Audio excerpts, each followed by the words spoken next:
Sir এই সপ্তাহে টাকা দিবার পারবো না, সামনের সপ্তাহে একবারে 2 কিস্তি একসাথে দিব। সামনের সপ্তাহে মানে কিস্তি কি আমার বাপের নাকি? আপনি আপনার স্বামীরে লইয়া যে আনসেনে ঘুরতে চান ওইটা আমার দেহার বিষয় না। আমার কিস্তি এখনই দেওয়া লাগবো, এই মুহূর্তে দেওয়া লাগবে। স্যার টাকা তো দিমু, না তো করি নাই। এই সপ্তাহটা পরের সপ্তাহে একসাথে দিমু। শুনেন, এত কিছু বুঝি না। আপনি কিস্তি দিবার না পারলে আপনারা নিচে নিয়ে গাছের লোকে বাইন্দা রাখুন। না না স্যার, এই কাজটা করেন না স্যার, আমার একটা মান সম্মান আছে। মান সম্মান? মান সম্মানে কি দেখছেন? পুলিশের কাছে দিব আপনার করে। স্যার আপনি এই কয়টা টাকার জন্য আপনি এরকম করতেছেন? এই কয়টা টাকা মানে? কিস্তির সময় তো বড় বড় গলায় কইছিলেন স্যার ঠিক মতো টাকা দিয়ে দিমু, আর এখন বাসায় এসে কিস্তি লইতে আর কোন স্যার টাকা দিবার পারুম না, সামনের সপ্তাহে মিলাই লন। ফকির নিয়ে হইছেন আপনারা। স্যার টাকা তো আসিল, স্বামী নিয়ে কক্সেস বাজার গেছিলাম। কক্সেস বাজার থেকে ভাবছি যে বান্দরবন যাবো, কিন্তু টাকা শর্ট পড়ে গেছে স্যার, এই জন্য বাড়িতে আসা পড়ছি। এখন ভাবতেছি যে আর একটা কিস্তি তুলবো। ওরে আমার লাট সাহেব রে, একটা কিস্তি দিতে পারে না, আবার কয় স্যার আরেকটা কিস্তি তুলমু।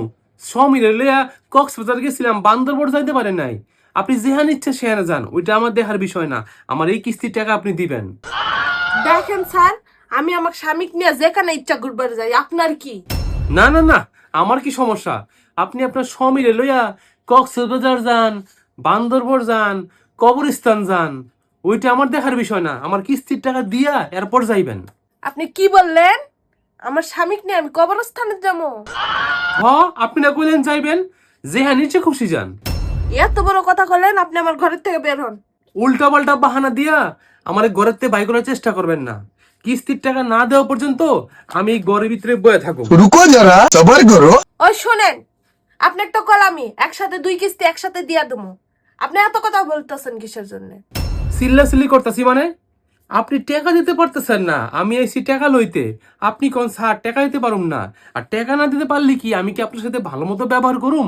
টাকা নেওয়ার সময় তো কইছিলেন যে স্যার ঠিক মতো পরিশোধ করুম, সময়ের আগে পরিশোধ করুম। এখনো বড় বড় কথা কই গেছে আপনার? আপনাকে আমি কতবার কমো যে এই সপ্তাহ ঘুরবার গেছিলাম টাকা নাই? না না, অত কিছু বুঝি না, আমার অত সময় নাই। ঘরের ভিতরে যে মোবাইল টোবাইল যা আছে সবকিছু বিক্রি করা হইলো, আমার এখন টাকা দিবেন। আমি বসে আছি, যান বিক্রি করে আনেন। স্যার আপনি কালকে সকাল সকাল আসেন, একটা দিনই তো। একটা দিন কেন, 1 ঘন্টাও আমি সময় দিব না। আপনি যেখান থেকে পারেন টাকা নিয়ে আসবেন, তারপর আমার টাকা দিবেন, এরপর আমি আপনার ঘর থেকে যাবো। স্যার আপনি কি মানুষের বিপদ আপদ বুঝেন না? আমি বিপদ আপদ বুঝি না মানে? আপনার বিপদ হয়েছে দিকেই তো আপনি আমার কাছে আইসেন যে স্যার আমার 1 লাখ টাকা দেন। আপনার 50,000 টাকা দিছে, তারপরে আপনি মুরগির ফার্ম করবেন।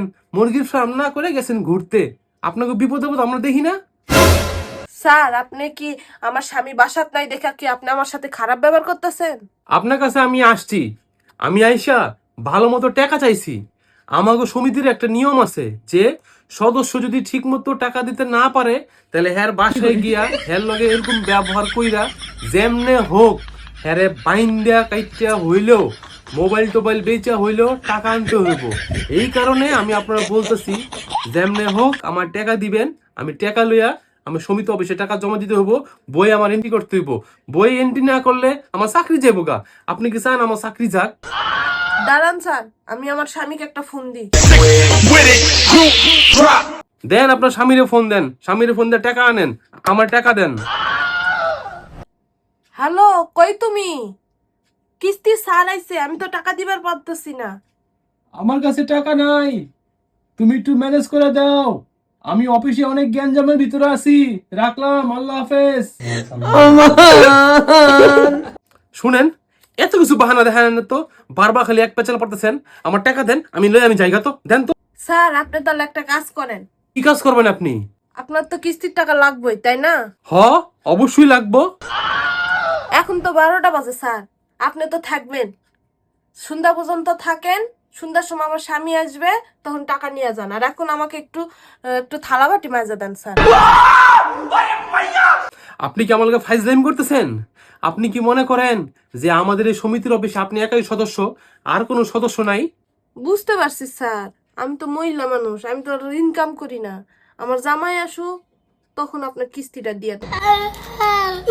সর্বোচ্চ বিকাল বিকাল পর্যন্ত আমি সময় দিলাম। বিকাল পর্যন্ত যদি আপনি এর ভিতরে টাকা আপনি না দেন, তাহলে এর ব্যবস্থা যেটা করা লাগে আমি করুম। আমি বিকাল ঠিক 5টার দিকে আপনার কাছে আইতেছি, আইয়া আমি টাকা লয়ে যাবো, মনে যেন থাকে। আচ্ছা স্যার, ঠিক আছে। আচ্ছা, আমি গেলাম, আপনাকে লয়ে আর পারলাম না আমি। বিকালে আপনি আমার বাসাতে আসবেন? আমি বাসায় থাকলে তো বিকালে তো আমি ফ্রুট